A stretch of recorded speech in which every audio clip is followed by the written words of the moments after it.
जीवन बड़ा विराट है और जीवन जितना विराट है उतनी विराट हमारी दृष्टि नहीं है।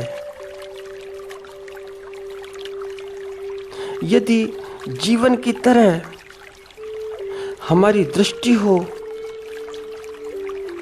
तो फिर बात ही क्या, तो जगत शांत शांत हो जाए।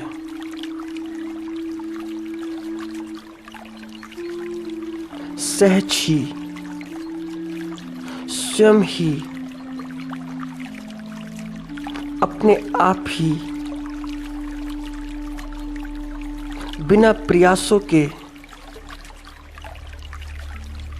बिना किसी धारा के, बिना विचारधारा के, क्योंकि जगत के समंदर में व्यक्ति व्यक्ति कुछ फेंकता है, व्यक्ति व्यक्ति पत्थर फेंकता है।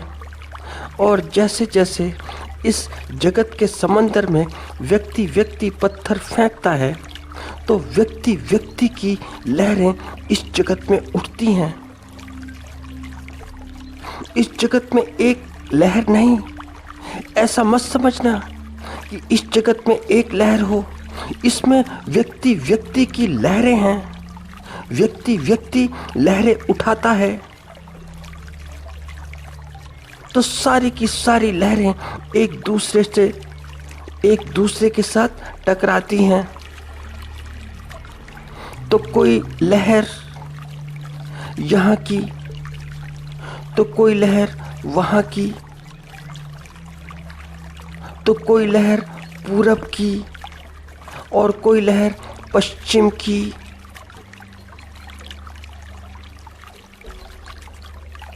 तो पूरब की लहर पश्चिम की लहरों को काटती है और पश्चिम की लहर पूरब की लहरों को। और ऐसा भी नहीं कि अभी काटती हैं, पहले भी, बहुत बहुत पहले भी। ऐसे मत समझना कि अभी नहीं, बहुत बहुत पहले पहले। और ऐसा भी मत सोचना कि पूरब की लहर पूरब को ना काटती हो या पश्चिम की लहर पश्चिम को ना काटती हो। पूरब की लहर भी अपनी लहरों को काटती है, क्योंकि पूरब बहुत बहुत बड़ा और पश्चिम भी बहुत बहुत बड़ा। तो पश्चिम की अगर आंतरिक लहरें देखी जाएं तो वे भी एक दूसरे को काटती हैं, और अगर पूरब की आंतरिक लहरें भी देखी जाएं तो वे भी एक दूसरे को काटती हैं।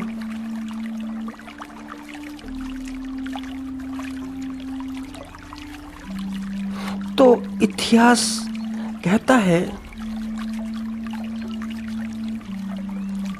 कि यह पहले से काफी पहले से,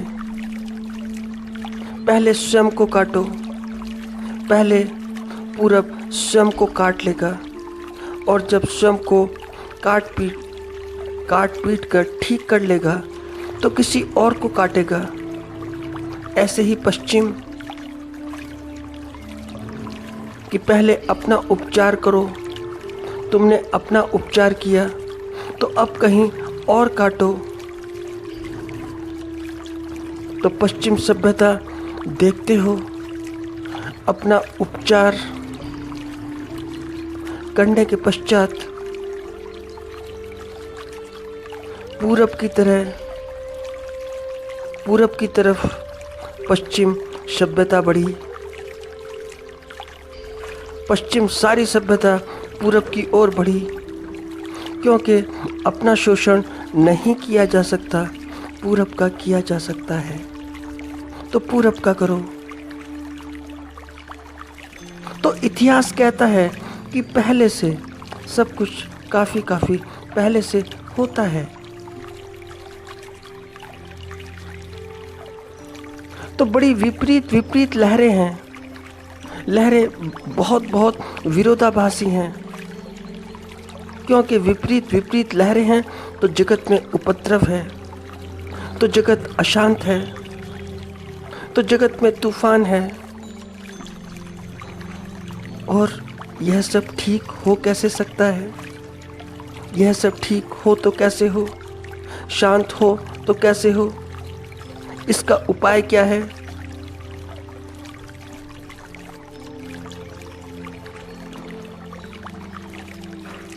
इसके लिए मूल इकाई जब तक स्वयं के साथ कुछ नहीं करेगी तो तब तक कोई परिणाम नहीं आएगा, कोई भी परिणाम नहीं आएगा। और मूल इकाई कौन? मूल इकाई कौन है? मूल इकाई वह तुम, वह हम, और कोई नहीं, और कोई भी नहीं। हमारे अतिरिक्त और कोई नहीं, कोई समाज नहीं, कोई राजनीति नहीं, कोई व्यवस्था नहीं, कोई भी नहीं, वह हम। जीवन ऐसा जैसे कि कोई महासागर हो, क्योंकि देखते हो महासागर को, वहाँ की गहराइयाँ बड़ी अलग अलग हैं, बड़ी अलग अलग। थोड़ी दूरी तय करो, गहराई अलग मिलेगी। जल के तल अलग अलग मिलेंगे, जल के तल अलग अलग हैं। गहराइयाँ गहरी से गहरी और गहराइयाँ उथली से उथली, गहरी से गहरी भी और उथली से उथली भी। निर्भर करता है हमारी दृष्टि पर कि हमारी दृष्टि क्या है। सारी निर्भरता हमारी दृष्टि की है, क्योंकि जीवन में दोनों हैं, दोनों। और हम जो देखते हैं वह देखते हैं कि जो निर्भर है, जो निर्भर करता है, जैसा कि शरीर, जैसा कि मन। शरीर निर्भर करता है, इसके लिए व्यवस्था चाहिए। तो शरीर की व्यवस्था के लिए, शरीर की सुविधा के लिए, सोचने समझने के लिए मन है। तो यह संयोग है शरीर और मन का। तो यह संयोग ठीक है, होता है, होना भी चाहिए।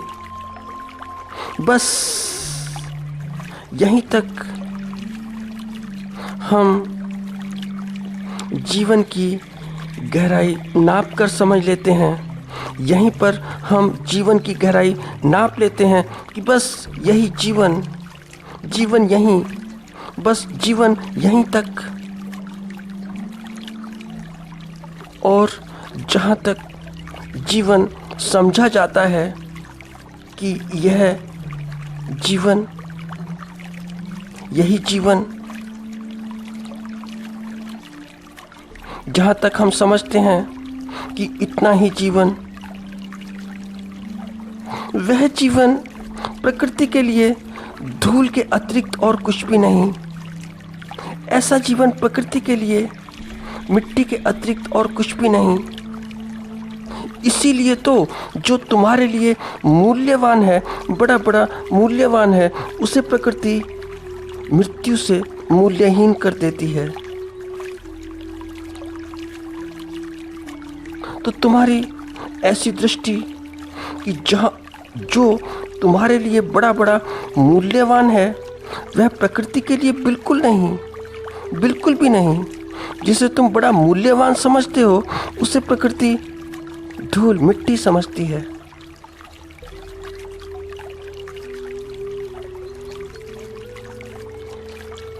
मूल्य तो मूल्यहीन का भी है।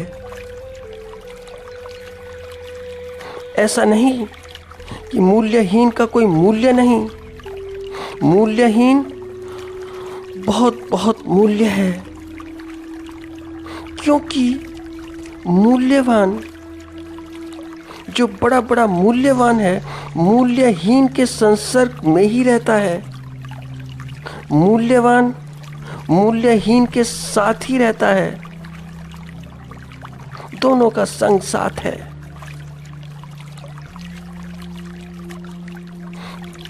जो तुमने जीवन देखा वह भी आवश्यक है। ऐसा नहीं कि वह आवश्यक नहीं, बड़ा बड़ा आवश्यक है, किंतु आगे, थोड़ा आगे और जाना था। थोड़े आगे की गहराई, थोड़े आगे के तल, उनसे अनभिज्ञ रह गए, वह संज्ञान में न आए। और क्योंकि वह तल संज्ञान में नहीं आ पाए, तो बस यहीं पर सारी मानवता श्रापित हो गई, सारी की सारी मानवता। और ऐसा नहीं कि तुम ही श्रापित हुए या हम ही श्रापित हुए, हमने जगत को भी दूषित कर दिया, सारा प्रदूषित कर दिया, हमने जगत को भी श्रापित कर दिया। यह मानव जाति पर लगा बड़े से बड़ा शाप है। इसीलिए जगत में कोई दृष्टि का कोण झुका झुका रहता है अपनी दिशा में, क्योंकि दृष्टिकोण अपनी ही दिशा में होता है। व्यक्ति का, किसी भी व्यक्ति का दृष्टिकोण अपनी ओर, तो फिर व्यक्ति का वाद, व्यक्ति का वाद क्या, अपना व्यक्तिवाद, फिर व्यक्ति का अपना व्यक्तिवाद बाहर निकलता है और व्यक्ति के व्यक्तिवाद बाहर निकलते हैं। फिर ये थोड़े से व्यक्ति, इनका समूह होता है, वहाँ से वाद निकलते हैं। और जब विरोधी लहरें आपस में एक दूसरे से टकराती हैं, तो फिर यह टकराना, बार बार का टकराना बड़ा स्वाभाविक हो जाता है। वहाँ से अशांति पैदा होती है, वहाँ से उपद्रव पैदा होता है। जीवन में दोनों हैं, नश्वर भी और अविनाशी भी। दोनों का संयोग है जीवन।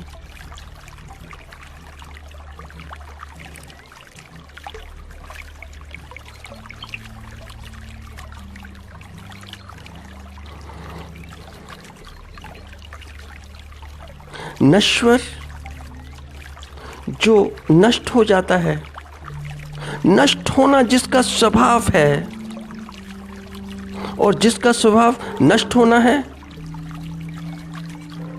वह ही हमारे लिए जीवन है।